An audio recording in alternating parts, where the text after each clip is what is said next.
Hello दोस्तों, स्वागत है मेरे यूट्यूब चैनल पे। तो आज हम एक्सप्लेन करने वाले हैं सोलो लिविंग एपिसोड 1 को। तो एपिसोड 1 की शुरुआत में हमें दिखाया जाता है कोरिया के सियोल शहर में एक हंटर होता है जिसका नाम होता है सांग हू।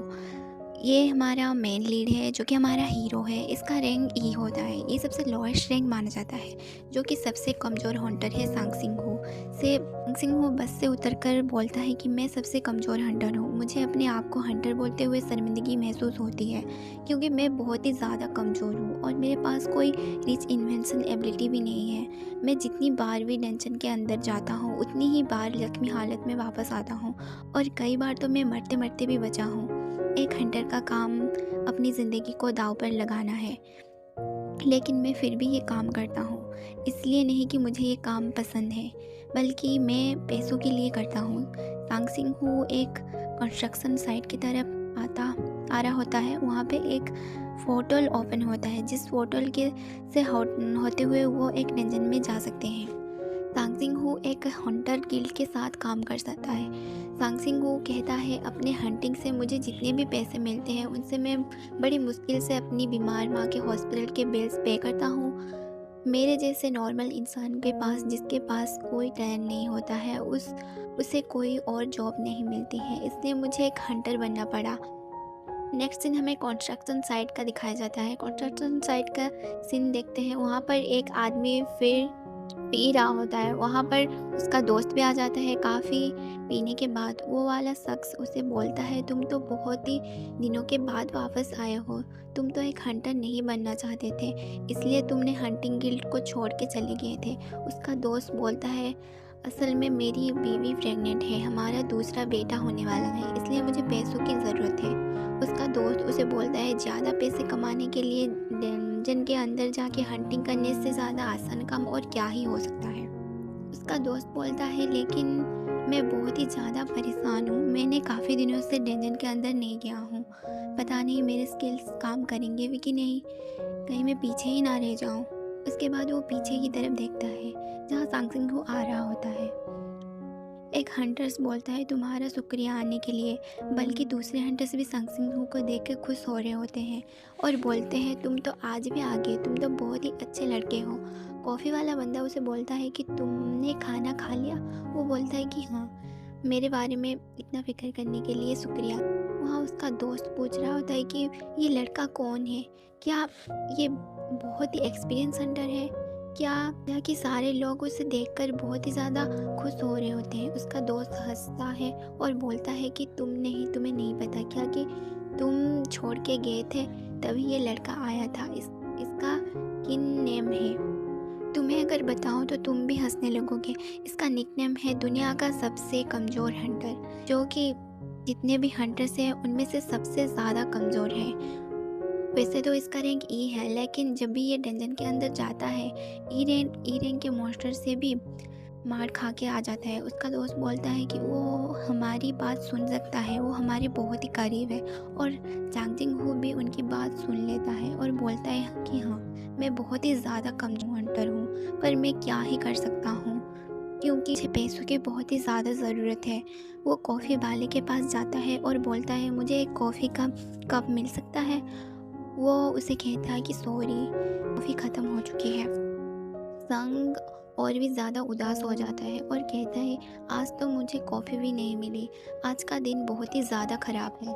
उसी वक्त एक लड़की उसके ऊपर चिल्लाना शुरू कर देती है और बोलती है, तुम फिर से जख्मी होकर आ गए हो। उसका नाम जूही होता है। सांग उसे बोलता है कि क्या तुम भी हमारे साथ डंजन में जाने वाली हो?"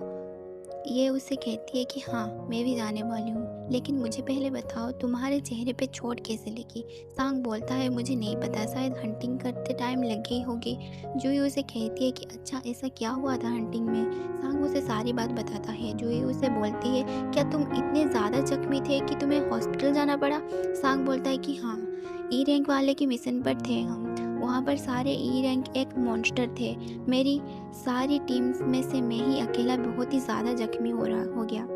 जूही उसे कहती है, लेकिन ऐसा कैसे हुआ, क्या तुम्हारे पास कोई हीलर नहीं था। सांग कहता है कि नहीं, असल में मेरी टीम में सारे ही ज़्यादा रैंक वाले थे, इसलिए उन्होंने कोई हीलर रखा ही नहीं। जूही कहती है लेकिन फिर भी उनको अपने पास एक हीलर रखना ही चाहिए। सांग कहता है कोई बात नहीं, असल में वो ज़्यादा स्ट्रॉन्ग नहीं है, मैं ही ज़्यादा कमज़ोर हूँ। फिर सांग खड़ा हो जाता है और बोलता है कि शायद सारी टीम लैंगजन के अंदर जाने वाले हैं, चलो हमें भी चलना चाहिए। वैसा ही वह सारे लोग जाकर पोर्टल के सामने खड़े हो जाते हैं। उनमें से टीम में जो लीड कर रहा होता है उसका नेम मिस्टर सॉन्ग होता है। सॉन्ग कहता है कि मुझे नहीं पता मुझे ये सब कहना चाहिए या नहीं, मैं पता नहीं क्वालिफाइड भी हूँ या नहीं, लेकिन इस रेड के लिए मैं तुम लोगों का कैप्टन हूँ। एक लीडर की तरह मैं तुम्हारी टीम को लीड करूँगा, तुम लोग मेरी बात मानना होगा। तब कॉफ़ी वाला बंदा उसे कहता है कि मिस्टर सॉन्ग, आपकी रैंक हम सबसे ज़्यादा है, इसलिए आप हमारे लीडर बन सकते हैं, हमें इसके लिए कोई प्रॉब्लम नहीं है। और सब भी बात मान जाते हैं। सांग भी हंस के कहता है डंजन में हमारा भी ध्यान रखिएगा। मिस्टर सॉन्ग बोलते हैं चलो सब डंजन चलते हैं। साथ ही वो सांग को बोलते हैं प्लीज़ इस बार जख्मी हालत में वापस मत आना, बस हमारे पीछे पीछे ही रहना। सांग अंदर जाते हुए बोलता है इस बार मुझे अपना बेस्ट देना होगा, मुझे काफ़ी ज़्यादा पैसों की ज़रूरत है। पूरी टीम अंदर जाने के बाद 2 लोग बाहर खड़े हुए थे और बोलते हैं कि तुम किस बारे में सोच रहे हो। तो दूसरा बंदा बोलता है कि मैं सांग को लेके थोड़ा सा परेशान हूँ, आज तो मैं उसे कॉफ़ी भी नहीं दे पाया। दूसरा लड़का बोलता है कि वो तो इस ग्रुप का सबसे वीक हंटर है। पूरा लड़का उसे बोलता है जितना रैंक डी साथ। वो कहता है कि मैंने कभी भी सांग को बिना जख्मी हुए डंजन से बाहर आते हुए नहीं देखा। नेक्स्ट सीन में डंजन के अंदर जूही सांग को जख्मी को हील कर रही होती है क्योंकि सांग जिंग फिर से जख्मी हो जाता है। जूही उसे कहती है कि हर बार तुम्हें इसे जख्मी होना क्या ज़रूरत होती, अगर इतना ही मुश्किल है तो तुम ये काम छोड़ क्यों नहीं देते हो जहाँ की बाकी टीम मेंबर मॉन्स्टर को मार रहे होते हैं। जूही सांग को तरफ देखती है और बोलती है सारे मॉन्स्टर मर चुके हैं, मुझे लगता है ये रेड ख़त्म होने वाला है। सारे टीम मेंबर मॉन्स्टर को मारने के बाद इकट्ठा हो जाते हैं और अपनी अपनी तारीफ़ें करने रहे होते हैं। जूही जांगहू को पूछती है तुम्हारे पास कोई रीज़न है, आखिर तुम इस हंटर का काम छोड़ क्यों नहीं देते हो। जांगहू हंसते हुए कहता है मैं सिर्फ मज़े के लिए ये काम करता हूँ, अगर मैं ऐसा ना करूँ तब तो मैं बोर होकर मर ही जाऊँगा। हालांकि अंदर से वो सोच रहा होता है कि जूही को मैं अपने पर्सनल रीज़न को नहीं बता सकता, वरना मैं और भी ज़्यादा शर्मिंदा हो जाऊँगा जूही के सामने। जूही चिल्ला के उसे बोलती है अब जल्दी से हंसना बंद करो वरना तुम्हारे जख्म फिर से खुल जाएंगे। मिस्टर सॉन्ग के हाथों में एक मैजिकल कोर होती है जो कि एक मॉन्स्टर को मारने से तब उसके अंदर से निकलता है। मैजिकल कोर निकलते ही हालांकि सी रैंक के मॉन्स्टर को मारने से भी उसके अंदर से एक मैजिकल कोर निकलती है, वो हज़ारों में बिकती है, लेकिन जिंगहू के लिए सी रैंक को मॉन्स्टर को मारना बहुत ही ज़्यादा मुश्किल है। जिंगहू एक हाथों में ई रैंक की कोर होती है। जिंगहू बोलता है मैं इतना ज़्यादा जख्मी होने के बाद में मुझे ई रैंक वाला कोर ही मिला जिनसे मुझे ज़्यादा पैसे नहीं मिलेंगे। हर रोज़ मैं अपनी जान को खतरे में डालकर ऐसी कोर हासिल करता हूँ, ये तो बहुत ही कम है। उनका एक टीम मेंबर उन्हें बोलता है जहाँ यहाँ पे आओ, यहाँ पे एक दूसरा रास्ता है। वो सारे उस रास्ते के पास जाकर खड़े हो जाते हैं। मिस्टर सॉन्ग उन्हें कहते हैं ये तो डबल लेयर डंजन है, मैंने इसके बारे में सुना था, आज पहली बार देख रहा हूँ। मिस्टर सॉन्ग अपने हाथों में एक फायर बॉल बनाते हैं और उसे उस डंजन के अंदर फेंकते हैं जिसे रोशनी होती है और वो केव काफ़ी ज़्यादा लंबी होती है। मिस्टर सॉन्ग सारे टीम मेंबर को बोलते हैं मेरी बात सुनो, अभी तक इस डंजन का दरवाज़ा बंद नहीं हुआ, इसका मतलब डंजन का बॉस अभी भी जिंदा है और हमें लगता है बस इस केव के अंदर है। वैसे तो हमें अपने गिल्ड वाले के ऑर्डर्स का वेट करना चाहिए, लेकिन अगर दूसरे हाई रैंक के मॉन्स्टर हम पर चाहे तबाह हमारा नुकसान हो जाएगा। क्यों ना हम लोग ही जाकर उनके बॉस को मार दें। मुझे पता है कि मिशन बहुत ही ज़्यादा डेंजर होने वाला है। क्यों ना हम लोग वोट करके वोट में जो भी रिज़ल्ट निकलेगा उसके बाद कोई कंप्लेन नहीं करेगा। वापस जाना होगा तो वापस जाएंगे और अंदर जाना होगा तो अंदर जाएंगे। काफ़ी सारे लोग अंदर जाने के बोलते हैं और कुछ लोग वापस जाने के लिए बोल रहे थे। उस टीम में टोटल 17 लोग थे। उनमें से 8 लोग अंदर जाने के लिए बोलते हैं और 8 लोग बाहर जाने के लिए बोलते हैं। बाहर जाने के लिए जूही भी शामिल थी। लास्ट में जिंगू बच जाता है। मिस्टर सांग कहते हैं, अब तुम बताओ तुम्हें क्या करना चाहिए, तुम बाहर जाना चाहते हो या अंदर जाना चाहते हो, अब तुम्हारे ऊपर डिपेंड करता है कि लोग बाहर जाएंगे या अंदर जाएंगे। सॉन्ग सोचता है कि मेरे पास ज़्यादा पैसे नहीं हैं और बहुत ही जल्दी मुझे अपने बहन को कॉलेज में एडमिशन करवाना है। माँ के हॉस्पिटल की बिल बहुत ही बढ़ रही है। जिंगू बोलता है कि मैंने फैसला कर लिया, हम अंदर जाएंगे और बॉस को मार देंगे। उसके बाद वो सारे लोग केव के अंदर चले जाते हैं और काफ़ी देर चलने के बाद बोलते हैं, यहाँ पर तो रास्ता ख़त्म ही नहीं हो रहा, काफ़ी देर से हम लोग चल रहे हैं। और आपस में बात कर रहे होते हैं कि एक मॉन्स्टर को मारने के बाद 1 घंटे के बाद ही डोर लॉक हो जाता है और बंद हो जाता है। लेकिन लेकिन हमें यहाँ पर चलते हुए 40 मिनट हो चुके हैं। अगर हम बॉस को मार भी देते हैं तो हमारे पास बाहर निकलने के लिए ज़्यादा वक्त नहीं होगा। जिंगू जूही को कहता है कि मुझे माफ़ कर देना, मेरी वजह से तुम्हें यहाँ पर आना पड़ा। अगर मैं यहाँ पर आने के लिए वोट नहीं करता तो हम सब लोग बाहर चले जाते हैं। जूही उसे कहती है कि तुम में परेशान होने के लिए कोई ज़रूरत नहीं है, मैं ठीक हूँ। जिंगू उसे बोलता है कि तुम वाकई ठीक हो। तो जूही बहुत ही ज़्यादा गुस्सा हो जाती है और बोलती है कि अगर मैं सच कहूँ तो मैं बिल्कुल भी ठीक नहीं हूँ, तुम्हारी वजह से मुझे यहाँ पर आना पड़ा है। तुम्हें पता भी है ये मिशन बहुत ही ज़्यादा डेंजरस होने वाला है और मैंने अपनी हीलिंग पावर तुम्हारे ज़ख्मों को ठीक करने के लिए बहुत ही ज़्यादा इस्तेमाल कर चुकी हूँ और तुम फिर से ज़ख्मी होने के लिए यहाँ पर आ गए हो। अगर तुम्हें कुछ हो जाता है तो मैं फिर से तुम्हें कैसे हील कर पाऊँगी। जिन्हू मन में बोलता है कि मैं तो बस इसी के लिए आज तक ज़िंदा हूँ। ये एक बी रैंक की हीलर है जो कि हमेशा मुझे फ्री में हील कर देती है। जिंगू जूही से सॉरी कहता और जूही उसे कहती है मुझे तुम्हारी सॉरी नहीं चाहिए। फिर वो शांत हो जाती है। अगर तुम्हें माफ़ी ही मांगनी है तो क्यों ना तुम मुझे अपने साथ खाना खाने के लिए ले जाओ। जिंगू बहुत ही ज़्यादा शर्मा जाता है। जूही उसकी तरफ देखती है और बोलती है क्या तुम मेरे साथ खाने खाने के लिए नहीं जाओगे।